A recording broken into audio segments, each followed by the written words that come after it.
Cinema పరిశ్రమ ఎప్పుడూ బాగానే ఉందని ఇందా మీరు చెప్పారు.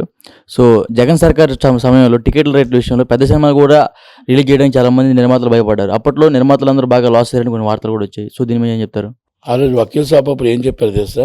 పవన్ కళ్యాణ్ గారికి ఆయన హీరో, ఆయన మాకు సంబంధం లేదు అని చెప్పి నిరంజన్ రెడ్డి గారు ఆయన వాదించారు. నిరంజన్ రెడ్డి గారు అంటే వైసీపీ రాజ్యసభ సభ్యుడు. నిరంజన్ రెడ్డి గారు మరి దిల్ రాజు గారు వాళ్ళ కజిన్సే. మరి వాళ్ళిద్దరూ వాదించారు. ఏ ఎండకు ఆ గొడుగు పట్టిన నిర్మాతలు చాలామంది ఉన్నారు. కనుక ఇప్పుడు ప్రభాస్ గారి సినిమాలు అన్నీ ఉంటాయి. ప్రభాస్ గారి సినిమాలంతా వైసీపీ వాళ్ళు, యువి క్రియేషన్స్. అది మన ఏదో మన 10 కోట్ల రూపాయలు బెట్టింగ్ కూడా కాసినట్టు వైసీపీ గెలుస్తుందని ఉన్నది కూడా పోయింది. అంటే నేను ఏం చెప్తున్నానంటే ఏ ఎండకు ఆ గొడుగు పట్టే వాళ్ళు అందరూ ఇప్పుడు వాళ్ళు వెళ్ళారు. ఆయన బాధల్లో ఉన్నప్పుడు ఆయనతో హెల్ప్ చేసుకున్న వాళ్ళు ఆయనకి ఇప్పుడు ఇలాంటివి ఉండవు. చంద్రబాబు నాయుడు గారు కానీ పవన్ కళ్యాణ్ గారు హెల్ప్ చేయాలని చూస్తారు, ఇండస్ట్రీ బాగుండాలని చూస్తారు. కానీ అది నేనేమంటానంటే నమస్కారానికి ప్రతి నమస్కారం సంస్కారం. ప్రతిఫలం తీసుకున్నప్పుడు ఆ ప్రతిఫలానికి మనం కూడా రుణం తీర్చుకోవాలంటారు. నీ ఇంట్లో నేను అన్నం తిన్నాను, నీ రుణం తీర్చుకునే రోజు ఏ రోజు వస్తుందా అంటారు. గవర్నమెంట్ మనకు సపోర్ట్ చేసినా, ఆ వ్యక్తి మనకు సపోర్ట్ చేసినా ఆ రుణం తీర్చే రోజు ఏదో వస్తుందంటే కష్టాల్లో ఉండేటప్పుడు ఆ మనిషిని ఆదుకుంటే, ఆ కష్టాల్లో ఉండేటప్పుడు ఆ తల్లి దగ్గరికి వెళ్ళుంటే, ఆ బాధల్లో వెళ్ళుంటే బాగుంటుంది. కనుక సుఖంలో ఉండేటప్పుడు వచ్చేవాడు చుట్టం, సుఖంలో వచ్చేవాడు, సుఖంలో ఉన్నప్పుడు వచ్చినవాడు చుట్టం అంతే. కష్టాల్లో ఉండేటప్పుడు వచ్చినవాడు దేవుడు, అంటే దేవుడితో సమానం. అందుకనే మనం అంటాం సుఖంలో వచ్చేవాడు మన ఇల్లు ఎత్తుక్కుంటూ వచ్చి మన దగ్గర అన్నం తినేసి మొత్తం టోటల్గా అన్నీ సర్దేసి వెళ్ళిపోతాడు. కష్టాల్లో ఉండేవాడు మనల్ని ఆదుకోవడానికి వచ్చేవాడు దేవుడు అంతటి వాడు. కనుక నేను అన్నిటికీ అక్కడ ఇల్లు వాళ్ళందరికీ అర్థమై ఉండొచ్చు, అర్థం అవ్వకపోతే నేనేం చెప్పలేను. అది కనుక నేనేమి గుంటనక్కని నేనేదో సామెతలు శ్యామలా గారిలో నేను చెప్పలే, నేను డైరెక్ట్గానే చెప్పా. కనుక మనమేమంటున్నామంటే ఆ రుణం తీర్చుకోవడానికి ఆ రోజు కూడా మీరందరూ కొంత అందరూ అక్కడ ఉన్న వాళ్ళందరూ చంద్రబాబు నాయుడు గారు రుణం మెప్పు పొందిన వారే, ఎక్కడో ఒకటి ఏదో డైరెక్ట్గా ఇండైరెక్ట్గా లాభం పొందిన వారే. ఒక్కరోజు ఒకళ్ళు రాలేదే, ఒక్కరు దత్తు గారు ఒకరు తప్ప, రాఘవేంద్ర గారు ఒకరు తప్ప, కేఎస్ రామారావు గారు కూడా వచ్చారు, పాపం రవి గారు, ఈ డైరెక్టర్ రవి గారు తప్ప ఎవ్వరైనా వచ్చారా? మొన్న ఎలక్షన్ అప్పుడు భయపడ్డారే. ఎలక్షన్ అప్పుడు రెండన్నా చంద్రబాబు పవన్ కళ్యాణ్ గారు సపోర్ట్ పవన్ కళ్యాణ్ గారి నిర్మాతలు కూడా పవన్ కళ్యాణ్ సపోర్ట్ చేయడానికి దాక్కున్నారు. ఆ దానయ్య అయితే ఆర్టెడక్ అమ్మో నా సినిమా రేపు వైసీపీ వచ్చేస్తున్నా, నా సినిమా పరిస్థితి ఏంటో భయభ్రాంతులతో వణికాడు. సినిమాకి నిజాయితీ ఉంది, సినిమాకి ఆపే రైట్ ఎవరికీ లేదు. ఏ గవర్నమెంట్లో రాని మేబీ మనకి పక్కాగా చేయాల్సిందే, చేసుకోవాల్సిందే. ఎదుర్కోలేదా భీమానాయకు, ఎదుర్కోలేదా అఖండ, ఎదుర్కోలేదా ఎన్ని సినిమాలు ఎదుర్కొన్నాం. భయపడుతూ ఉండకూడదు. అదే అంటాను, ఈరోజు మీరు ధైర్యంగా వెళ్ళారే, ఆ భయపడున్నప్పుడు అందరూ కలిపి ఆ రోజు కూడా వచ్చి ఉంటే బాగుండేమో. అంతే, దీన్నేమే అంటే చటాకులు చేయట్లేదు కానీ ఒక ఇది. కనుక అందరూ వెళ్ళిన వాళ్ళందరూ అభినందనలు తెలిపి మళ్ళీ చక్కగా మంచిగా ఆహ్వానిస్తారు, చక్కగా ఉండొచ్చు. ఇది జగన్మోహన్ రెడ్డి గారి ప్రభుత్వం కాదు, ఆకలితో పెట్టరు. ఇది జగన్మోహన్ రెడ్డి గారి ప్రభుత్వం కాదు, మిమ్మల్ని 1/2 కిలోమీటర్ నడిపించరు. ఇది జగన్మోహన్ రెడ్డి గారి ప్రభుత్వం కాదు కాబట్టి దగ్గరికి వచ్చి బొకేలు ఇచ్చి కూర్చోబెట్టి పవన్ కళ్యాణ్ గారు అనేది స్వాగతం పలికి మాట్లాడి కష్ట సుఖాలు తెలుసు అన్నీ ఆయనకు తెలుసు కాబట్టి మనం కూడా అభినందనలు తెలపడానికి వెళ్తున్నాం. కాబట్టి ఏదైనా protocol chamber through, council through వెళ్తే బాగుంటుంది అనేది నా విన్నపం, నా మనవి. Is the protocol first chief minister గారు, and second is Pawan Kalyan గారు, థర్డ్ ఈజ్ లోకేష్ గారు, ఫోర్త్ ఈజ్ కందులు దుర్గేష్ గారు.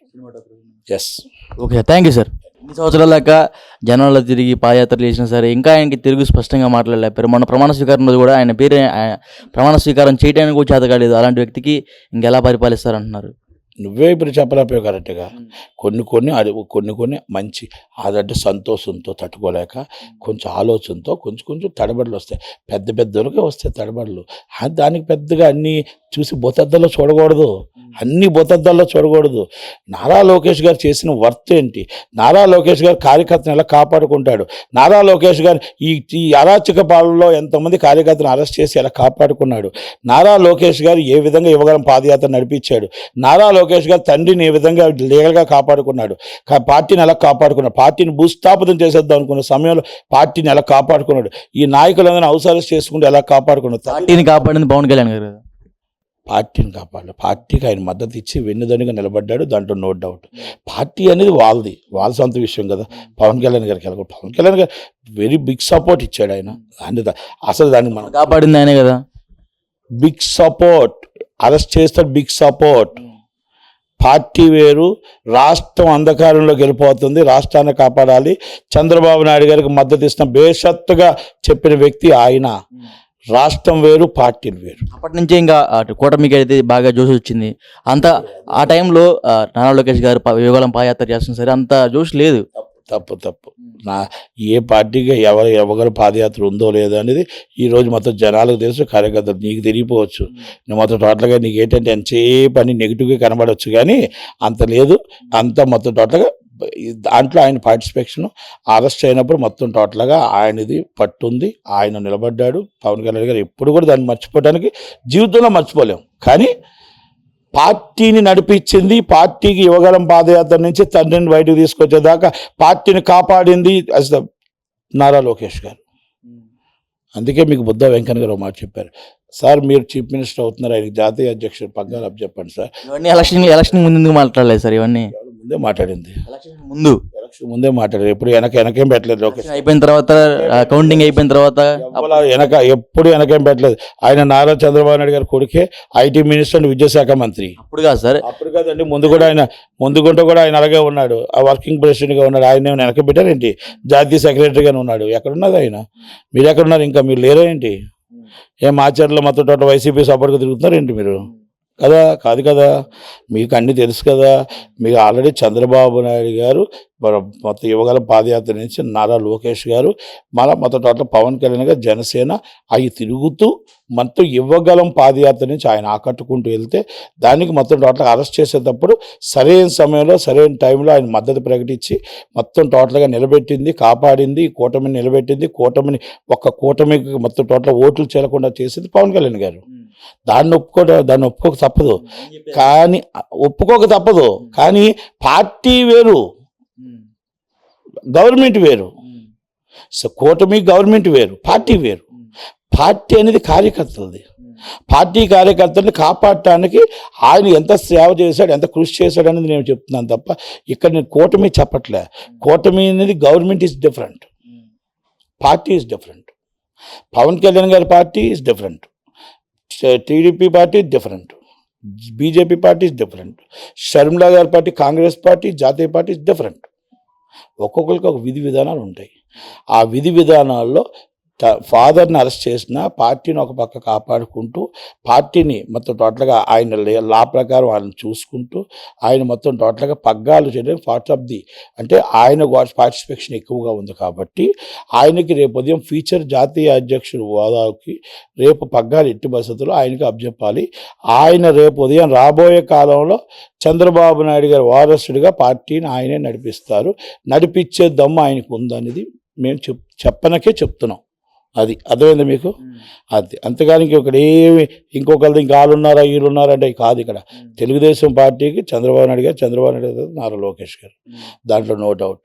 ఇక దాన్ని మనం అది నేనేమంటున్నామంటే ఇది 10 కాలాల పాటు యువకుడు లోకేష్ గారు కనుక మనం ఎంత గట్టిగా మనం కరెక్ట్గా కరెక్ట్ చేసుకోగలిగితే 2029 అనేది అప్పుడు కూటమిలో ఎవరు కూటమి ఉంటుందా, ఎవరు సపరేట్ ఉంటారా, ఎవరు డిఫరెంట్ ఉంటారా అనేది ఆ రోజు విషయాలు ఆ రోజు మాట్లాడుకుంటారు. Is a party is different and Kotami is different. Kotami is a government. Different is parties. Parties' opinion is different. Kotamiలో అందరూ కలిసి ఉంటారు. Pawan Kalyan deputy chief minister Chandrababu Naidu గారు, ఐటీ శాఖ మినిస్టర్, విద్యాశాఖ మంత్రి అండ్ నారా లోకేష్ గారు. కానీ party is different. Janasena party is different, BJP is different కదా.